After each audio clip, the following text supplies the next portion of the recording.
Welcome back to another episode of Lost in the Farmer's Market Garden Shorts, where today we're going to be covering this amazing trio.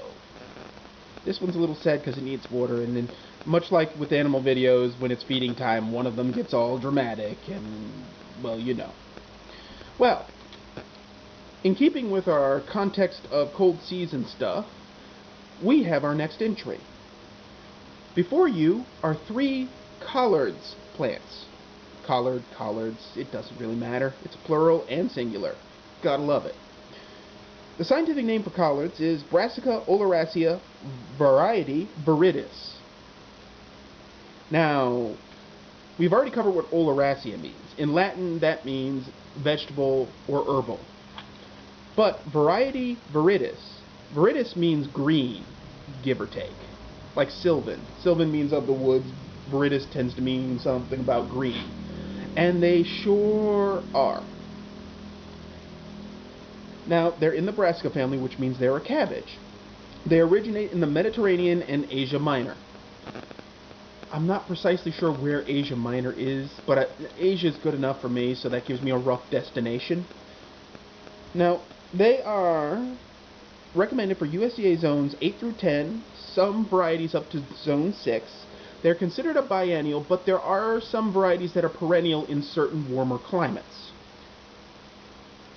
I think that falls under the tree collard category, but I'm not going to get into that today. Now, they prefer soil pH of 6 to 6.5. They prefer full sun. They can have a full mature height of 2 to 3 feet with a width of 18 inches to 2 feet in diameter. They're AKA colewort. Now, we've already covered what cole means in a prior video, but colewort is a common name for a bunch of members of the cabbage family, so it's not really special, but these are the ones that actually have the name. And arugula, which sometimes is called colewort, just has it as a weird common nickname. Now here is the mind-blowing stuff. If y'all are sitting down, sit down, put on the seatbelt or something. Collards are actually a type of kale. They're actually a kale. I didn't put them in the kale video because I didn't want to spoil the fun. Turns out genetically they're kale, which is interesting. It explains a few things when you think about it. But what's really interesting is that they are actually a primitive member of the cabbage family. They're one of the proto-cabbages. So, collards are basically almost a cabbage dinosaur. Kind of gives you an idea of what we hybridized from. They're basically loose-leaf cabbage that are in the kale grouping genetically. They're related closely to a primitive cabbage dating back to 2,000 years ago, meaning that they've existed for a long time, and many species have been bred out of this grouping. They can survive cold down to 5 degrees Fahrenheit. And interestingly, why do they get better tasting when they've been frosted or chilled? Well, cold turns stored starches into sugar and then alters protein structures to make them sweeter and more tender. They're a bit rough if they haven't been frosted properly. And my gardening tip to all of you, if you need your collards and you haven't had a proper frost hit them, then what you can do, or you haven't harvested them after the proper frost and they've rehardened back up, what you can do is you can harvest, freeze them, thaw them in the fridge, and then refreeze them. And that should be more than enough softening from frost action. Mechanical frost or natural frost, the plant cells don't know the difference. However, freeze-thaw cycles do degrade the product, so you might want to limit the amount of freeze-thaw you do, before cooking anyway. Now, in terms of nutrition, 1 cup of chopped collards has 29 milligrams of sodium, 222 milligrams of potassium, 7.6 grams of fiber, 5.2 grams of protein, 289% of your daily vitamin C uptake, 58% of your vitamin C uptake, 27% of your daily calcium uptake, and 12% of your daily iron uptake. How about that? Collards got more iron than spinach. I think we've been told a lie in nursery school about spinach being full of iron. I think collards is the boss. But my trick for growing collards is very simple. Standard garden soil, composted manure. I dope the first inch of soil with that every year. Poultry manure on top of that, because cole crops are heavy feeders, especially the collards, the cabbages, the kales, so forth. You feed them hard when you put them in, and then during the summer you rotate them out for something else that isn't related, like tomatoes and basil and things like that. A tobacco fertilizer will, a mineral-based tobacco fertilizer will do amazing things for these plants. However, you have to let them get big, and you have to harvest individual leaves, not the whole head, because the whole head harvesting forces the plant what's left of the plant to stop and then devote energy into a bud and then grow a whole new head.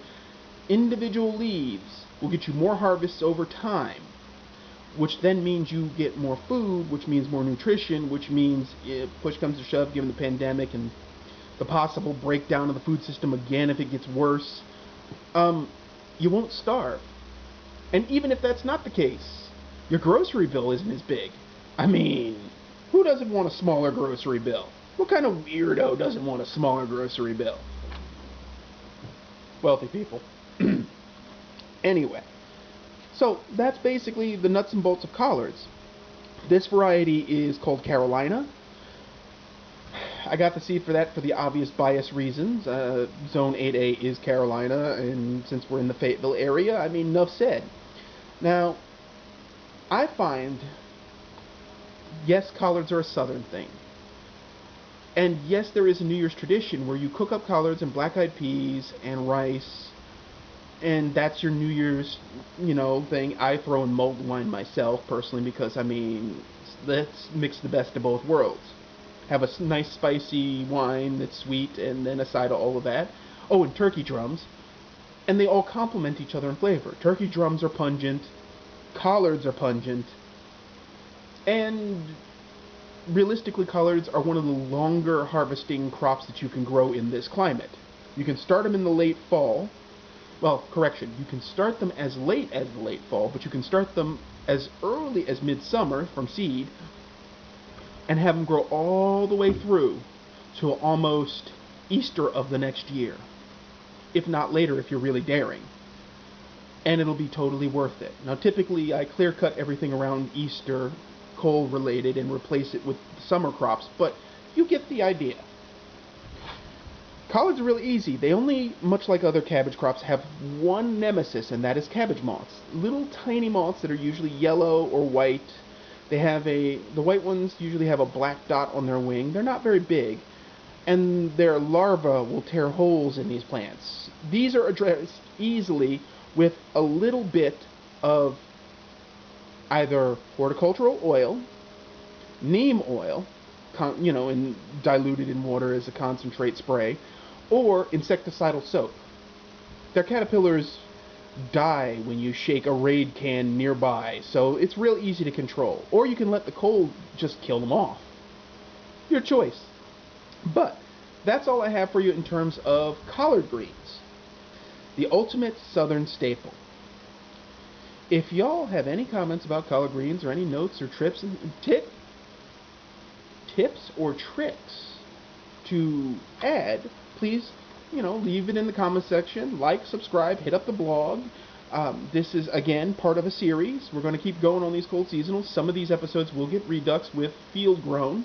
It's easier at this point to get the episodes out with plants in these lovely peat pots.